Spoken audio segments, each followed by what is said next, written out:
Okay, let's unpack this.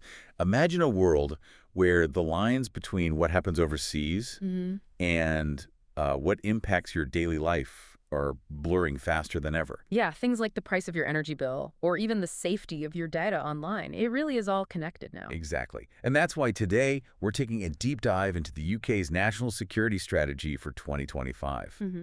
Our mission for you, the learner, is really to give you a clear-eyed understanding of how the UK plans to protect its people, its interests, and its prosperity in this, well, rapidly changing world. We'll be drawing directly from the official government strategy document, looking at the big picture, but also digging into specific threats and responses. So let's start with the why now. Hmm. What's driving this new strategy? The Prime Minister's forward is quite blunt about it. It is. It basically says, look, national security is job number one for any government, always has been. Right. But how we do it has to change fundamentally. The world has shifted. And the strategy uses this phrase, an era of radical uncertainty. That sounds pretty serious. It suggests decisions made now could really echo through the decade. Absolutely. And they pinpoint some key drivers for this uncertainty, things we see in the headlines every day, really. Like Russian aggression in Europe. That's a big one. Plus, intensifying strategic competition, the rise of extremist ideologies, technology completely changing warfare, and domestic security. And crucially, hostile states being more active right here on British soil. Exactly. The document frames it as a period where confrontation, competition, and cooperation are all shifting under our feet. It's not just one thing, it's all three dynamics changing at once. Okay, so break that down for us. What does this confrontation, competition, cooperation dynamic actually look like, according to the strategy? Okay, so confrontation. This isn't just tanks and missiles, though obviously Russia's war in Ukraine is a prime example. Right. The strategy highlights a big increase in what they call sub-threshold activity. You might call it gray zone warfare. So things like cyber attacks, disinformation, maybe sabotage, stuff designed to cause harm without triggering an outright war. Precisely. Trying to disrupt critical infrastructure, sow discord, that kind of thing. The strategy also mentions increasing Iranian hostile activity threatening the UK directly and the growing potential for major clashes in the Indo-Pacific or the Middle East. Wow. And a key shift here, the UK is now explicitly preparing for the possibility of a direct threat to the homeland, even in wartime. That's a significant change in thinking. Definitely. Okay, what about competition? This is described as more systemic. Think authoritarian states, specifically Russia and China, putting long-term plans in place to basically outcompete democracies. Across the board, military, tech. Everything, military technology, the economy, information space, and importantly, they're willing to work together. Like North Korea helping Russia and Ukraine. Exactly that. Or Iran sending missiles and drones, or China helping Putin keep his defense industry going. It's presented as a kind of coordinated pushback against the current order. And the third dynamic, Yeah. cooperation. Yeah, so alliances are still absolutely vital, can't stress that enough. But the assumptions are changing. How so? Well, you see the U.S. pushing European allies, including the U.K., to spend more on defense. There's a trend towards relationships being a bit more transactional. Focused on immediate quid pro quo rather than just shared history. Kind of, maybe more about immediate mutual benefits. But this also opens doors to deepen ties with traditional allies in new ways and build, pragmatic partnerships where interests align, even if values don't perfectly match. Flexibility is key. Okay, so given this really complex picture, confrontation, competition, cooperation, all shifting, how does the UK plan to respond? What's the framework? The strategy lays out a new strategic framework built on three core pillars, which they say are mutually reinforcing. Which are? Pillar 1, security at home. Pillar 2, strength abroad. And Pillar 3, increased sovereign and asymmetric capabilities. Right. And it's not just tinkering around the edges, is it? The language suggests a real shift. No, definitely not. They talk about a hardening and sharpening of the UK's approach. And the headline commitment backs that up, spending 5% of GDP on national security by 2035. 5%. That's a huge increase, a generational shift, really. It is. It signals very serious intent. It's an ambitious plan for navigating this uncertain era. Okay, let's dive into Pillar 1 then. Security at home. Mm-hmm. What does that involve in practice? Making the UK a harder target. Exactly. It's about protecting people, strengthening the homeland, making borders more secure against threats, both physical and, crucially, online, building that internal resilience. And where does the strategy focus within that? Well, a really interesting insight is the focus on defending critical national infrastructure. Take subsea cables, for instance. The ones carrying internet traffic. Precisely. 99% of the UK's digital communications run through them. About 65 billion worth of economic activity depends on them. They connect 66 million people to the global internet.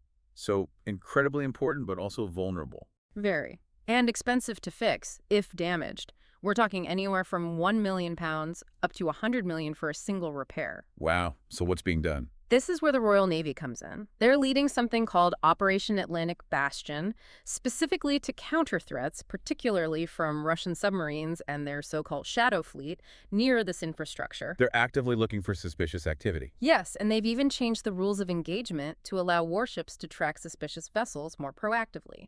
NATO is also involved, providing support. Okay, so protecting physical infrastructure.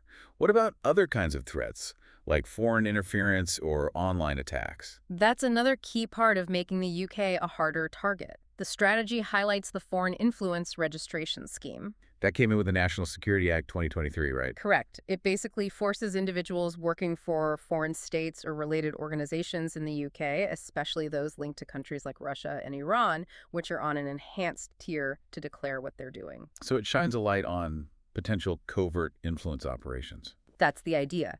Make it much harder to interfere secretly in UK politics or society.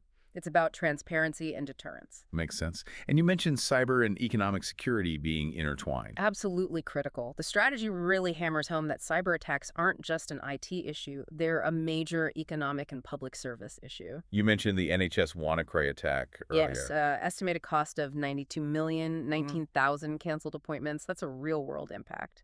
And the figures are stark: over 40% of UK businesses recording a cyber breach last year.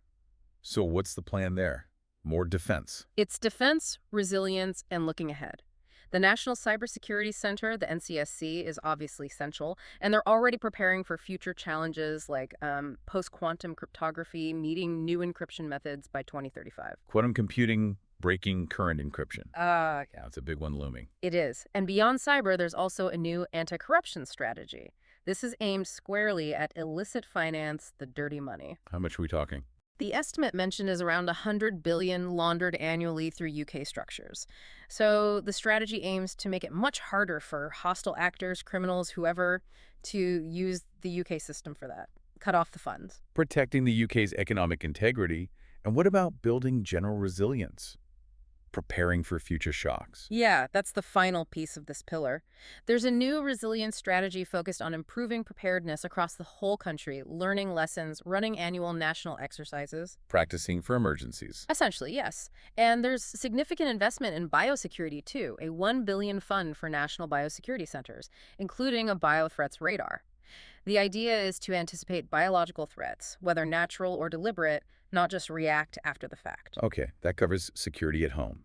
Let's shift focus outwards now to Pillar 2, strength abroad. How does the UK plan to project influence and work with allies in this more challenging world? Well, the first point is bolstering collective security, and here, NATO is absolutely front and center. A NATO-first approach. That's the term used. The UK, as a founding member, offers its nuclear deterrent to the alliance and committed, I think it was 20,000 personnel, to NATO's biggest exercise since the Cold War recently, so reaffirming that commitment. And how does the war in Ukraine fit into this? The lessons learned there must be huge. Immense. The strategy is quite clear on the UK's leading role in supporting Ukraine. They were the first European country to convene the Ukraine Defense Contact Group, set up the 31-country coalition of the willing.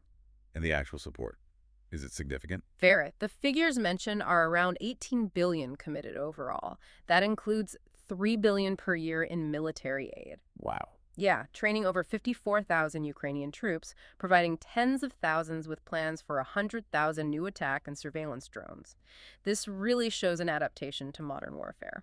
Drones being a key lesson from Ukraine, presumably. Absolutely. And it's not just military aid. There's significant humanitarian, energy, and fiscal support, too, plus massive sanctions against Russian targets. And the lesson from sanctions. That economic pressure is a powerful tool. It directly informs the UK's new economic deterrence initiative, using economic levers proactively as part of security policy. Okay, so beyond Ukraine and NATO, how is the UK managing its wider alliances? You mentioned things are becoming more transactional. Right. The strategy acknowledges this but emphasizes renewing and deepening ties. The U.S., of course, remains the most important defense and security ally. Lots of bedrock there. NATO, intelligence sharing, nuclear cooperation, but also new opportunities like AUKUS, defense tech, science partnerships. And the EU post-Brexit relationship. There's a clear move to build a new strategic partnership. Closer cooperation on security, trade, borders, critical infrastructure. They mention a specific new UK-EU security and defense partnership, regular dialogues, and collaboration on science through Horizon Europe. So rebuilding bridges there. What about further afield? Yes, there's a strong emphasis on developing relationships beyond the Euro-Atlantic, because threats are global now. Yeah. So focus on what they call vibrant and innovative economies, think Canada, New Zealand, but also Gulf states, India, Singapore, South Korea, Japan, Australia, countries that share interests in stability and free trade. Specific mentions of the Indo-Pacific partnerships, India, Korea, Japan, Australia with UGAS. And China. Always a complex relationship. Very much so. The strategy calls China a global power and a geostrategic challenge. No punches pulled there. But it outlines a dual approach. Engage but protect. Essentially, yes, pragmatic cooperation where it's in the UK's interest, climate change, global health, financial stability, but at the same time significantly bolstering defenses against Chinese espionage, interference, and raising human rights concerns. They mention a completed China audit to inform this policy. It's about managing a complex competitor. Okay, that's strength abroad. Let's move to the third pillar. Increase sovereign and asymmetric capabilities. What does this mean? Self-reliance. It's partly about self-reliance, yes. Ensuring the UK can make its own choices, reduce critical dependencies, but it's also about maximizing the UK's unique value to its allies developing specialized advantages. Where do they start? The foundation is rebuilding the UK's defense industrial base. At the very core is the independent nuclear deterrent, a triple lock commitment, big money for warheads, and the new Dreadnought submarines. They plan to build a new sub every 18 months. That's a serious commitment. It is. And alongside that, a new defense industrial strategy. The aim is a more dynamic defense sector, better procurement. Concrete plans include building at least 6 new munitions factories and buying up to 7,000 UK-built long-range weapons. An always-on approach for key munitions, they call it. Learning from stock depletion issues seen in the Ukraine conflict. You'd have to assume so. It's about sustainable capacity, and international collaboration is vital here, too. Like at AUKUS. Exactly. AUKUS isn't just about the subs. It's about co-developing AI, autonomous systems, cyber capabilities, projected to create 30,000 UK jobs. And the Global Combat Air Program, GCAP, with Italy and Japan developing a next-gen fighter jet, again supporting tens of thousands of jobs. Pooling resources for high-end tech. Precisely. And again, lessons from Ukraine are evident. A $4 billion investment in autonomous systems, especially drones, reflecting how fast warfare is changing and the need to adapt at wartime pace. So it's defense industry, nuclear, high-tech collaboration. Does this pillar cover anything else? Oh, yes, it's broader. It's about identifying and nurturing other vital sovereign capabilities. Think advanced technology sectors identified in the industrial strategy. Like AI. AI is huge. A new sovereign AI unit, massive expansion of computing power planned at least 20 times more by 2030, an AI Security Institute to manage the risks. It's a major strategic bet. What other tech areas? Things like next-gen telecoms, advanced materials, graphene gets a mention, biomanufacturing, quantum technologies, semiconductors, £2 5BN investment, even small modular nuclear reactors and fusion energy.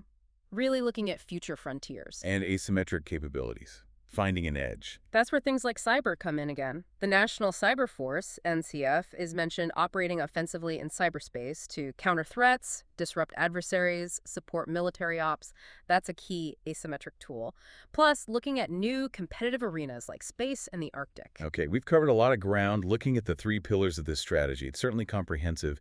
Thinking out it all, what really stands out to you as the main strengths here? Well, first off, just how comprehensive it is. It really does pull together so many different threads, defense, intelligence, economic security, tech policy into one framework. That's impressive. Yeah, the scope is huge. And I think the shift in tone is significant.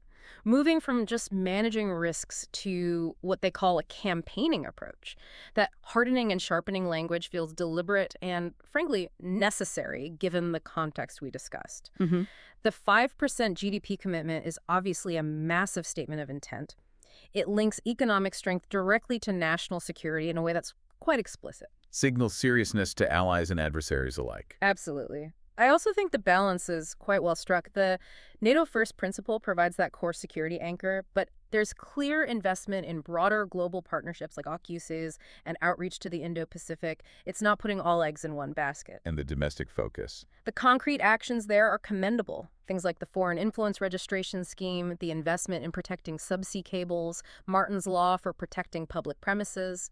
These are tangible steps to make the UK harder to hit. And finally, the real focus on sovereign capabilities, boosting the defense industry, creating UK jobs, and crucially, adapting to new types of warfare, cyber, info, ops, drones, clearly taking lessons from Ukraine and elsewhere.